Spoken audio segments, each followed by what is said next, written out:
నమస్తే, welcome to UT. ప్రస్తుతం మనతో పాటు మాట్లాడడానికి నల్గొండ నుండి రైతు ఉన్నారు. సో ఆయన ఎవరో కాదు, బోర్ల రామరెడ్డి గారు అని చెప్పేసి. ఆయన పేరు అందరికీ తెలుసు. తెలంగాణ రాష్ట్రంలో మ్యాక్సిమం అయితే ఆ ఉమ్మడి రాష్ట్రంలో ఉన్నప్పుడు ఆయన చాలా మందికి తెలిసిన వ్యక్తి. సో మనం మాట్లాడదాం. ఇప్పుడు ఎట్లా ఉంది మరి తెలంగాణ రాష్ట్రాల్లో రైతుల పరిస్థితి ఎట్లా ఉంది మాట్లాడదాం. సార్ ఏం చెప్తారు? ఇప్పుడు ఉమ్మడి రాష్ట్రంలో అనేక బోర్లు వేశారు, రైతులకి మీ పేరు తెలియని అంటలేదు. ఎట్లుంది మరి ఇప్పుడు రైతుల పరిస్థితి? తెలంగాణ రాష్ట్రం వచ్చి 10 ఏళ్ళ ఎట్లుంది అసలు? అప్పుడు తెలంగాణలో అఘోరమైనటువంటి గోస తీసుకున్నాడు నీళ్లకు.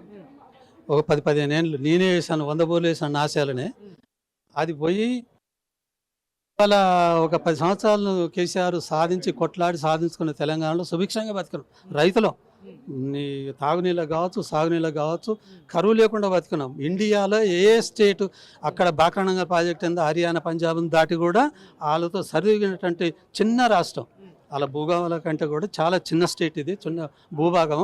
అంత ధాన్యం పండించి చూపెట్టినాం, ఎందుకంటే నీళ్ళు వచ్చినాయి, దాని దగ్గర కరెంట్ ఇచ్చిండు, రైతులను కష్టపడ్డాం, పండించి చూపెట్టినాం.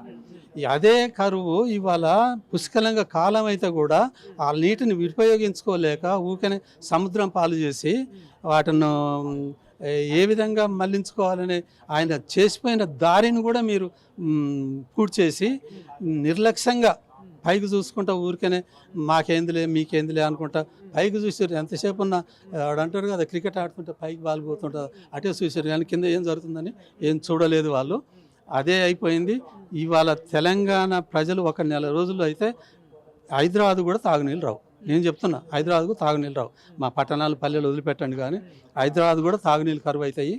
ఎందుకని నేను ఇప్పటి కూడా చెప్తున్నా, రేవంత్ రెడ్డి నువ్వు సోయి ఉంటే, నీకు నిజమైనటువంటి పాలనా దక్షత ఉంటే, నువ్వు తెలంగాణ ప్రజల మేలుగోరినట్టు అయితే ఎమ్మటే ఇమీడియట్గా దాని అయితే బాగు చేయి, మేడిగడ్డను బాగు చేయి. పూర్తిగా బాగు చేయకుండా లేదు, పూర్తిగా దాన్ని బ్లాక్ చేసేవా, ఏం కాలేదు, అదేం కూలిపోలే ఏం పోలే ఉన్నది. కానీ కుంగిన దాన్ని పూర్తిగా డ్యామేజ్ అయిన 2-3 కావాలని నేను ఇంతకుముందు సమాజం కావాలని ఒకటి ఎదిగితే ఒకటి పీక్తాడు. దీన్ని ఒకరికి రావద్దు పేరు. ఇప్పుడు ఏదైనా సరే ఒక ప్రాజెక్టు కడితే ఏ పరిపాలనా దక్షత ఉన్నాడైనా, పాలన కట్టినాడు, నేను కట్టించిన ప్రాజెక్టు కూలిపోవాలని ఎవడు కోరుకోడు. అది కొంచెం సాయిల్ లోపమా, ఇంజనీర్ లోపమా, లేకపోతే కాంట్రాక్ట్ లోపం, ఏదో ఒక లోపం జరిగింది అక్కడ, కాదంటంలే. 2-3 పిల్లలు కట్టియలేవా, ఆయన 100 పిల్లలు కట్టించి. బయట కూడా చూస్తున్నాం, రైతులు పొలాలు ఎండిపోయి ఏడుస్తున్న పరిస్థితి కూడా చూస్తున్నాం. అంటే మళ్ళీ అప్పుడు మీరు బోర్లు వేసే టైం మళ్ళీ అదే సిచ్యువేషన్ వచ్చిందంట. అదే సిచ్యువేషన్ వచ్చింది. ఇప్పుడు సార్తను కూడా అదే చెప్పాను, మళ్ళీ అదే కొట్లాట వచ్చింది, అదే కరువు వచ్చింది. మళ్ళీ అది ఆ రోజుల్లో సమైక్య వాళ్ళతో తనలాడాల్సి వచ్చింది, కొట్లాడాల్సి వచ్చింది. ఇప్పుడు తెలంగాణ పాలకులతో కొట్లాడాల్సి వస్తుంది. ఈ కరువును చూసి ఉన్న నీళ్ళని వాడికి దెంగబెడుతున్నాడు, వాడిని నొక్కపోతున్నాడు. ఆ నీళ్ళు లేక మేము అగ్రివోస్ తీయాల్సి వస్తుంది.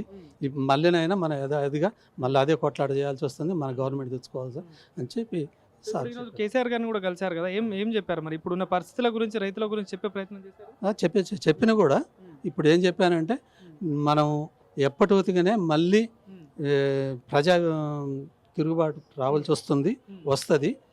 అది వస్తేనే మళ్ళీ మనకు మన నీళ్ళు, మన సంపద మనకు గిట్టుతుంది. కానీ ఇట్లా వీళ్ళకి వదిలేసి మనం ఏదో మురుసుకుంటూ కూర్చుంటే కాదు. ప్రతి విషయంలో వాళ్ళని ఎండగడుతూనే ఉండాలి, ప్రతి విషయంలో వాళ్ళని ఎన్నాడి గెలుపుతూనే ఉండాలి, పొడుస్తూనే ఉండాలి. ఇప్పుడు ఒక పసరం ఉంటుంది, అరక కట్టుకుంటాము, వెనక కూర్చున్నోడు ముళ్ళుగట్టే తీసుకొని చక్కగా పొడుస్తుంది, అది మారదాకా పోతుంది. లేకపోతే అది మార్కెక్కదు, నడుగలే మళ్ళీ వస్తుంది. కానీ ఇప్పుడున్న మంత్రులు ఎవరైతే ఉత్తమ్ కుమార్ రెడ్డి కానీ కోమటిరెడ్డి వీళ్ళు ఏమంటా ఉన్నారంటే, గతంలో కేసీఆర్ గారు కొన్ని ప్రాజెక్టులు కంప్లీట్గా పూర్తి చేయకపోవడం వల్లనే ఇప్పుడు ఇంత ఇబ్బందులు అవుతుంది అంటా ఉన్నారు. ఈయన చేసిన ప్రాజెక్టులు ఎక్కడ ఉన్నాయంట? పోనీ ఆయనైనా నెట్ అదే అక్కడ మా కాడ నక్కలగండి, శివనగూడెం, డిండి, పాలమూరు కానీ, నల్గొండ కానీ, రంగారెడ్డి కానీ అన్నిటికీ మార్గదర్శకంగా అన్నిటికీ ప్లాన్లు చేసి అన్ని 1 సంవత్సరం 2 సంవత్సరాలు అయితే అన్ని పూర్తయ్యే ప్రాజెక్టులు అయ్యి వాటిని నువ్వు ఊకనే మంట కలిపి అవి పనికి రావని చెప్పి ఇప్పుడు ఆయన భద్రం చేసేదే. కానీ ఇప్పుడు ఆయన చేసిన డబ్బంతా వృధా చేసి మళ్ళీ ఏదో కొత్తగా మాట్లాడుకొస్తున్నారు మీరు. ఏంది అది? ప్రజాధనం కదా. ఒక ప్రభుత్వం చేసిన తర్వాత ఆ ప్రభుత్వం పెట్టింది ప్రజాధనం కదా, ప్రజాసొమ్ము కదా.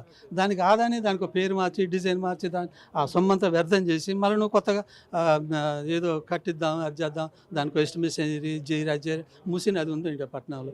ముసి నదికి 1,50,000 కోట్లట.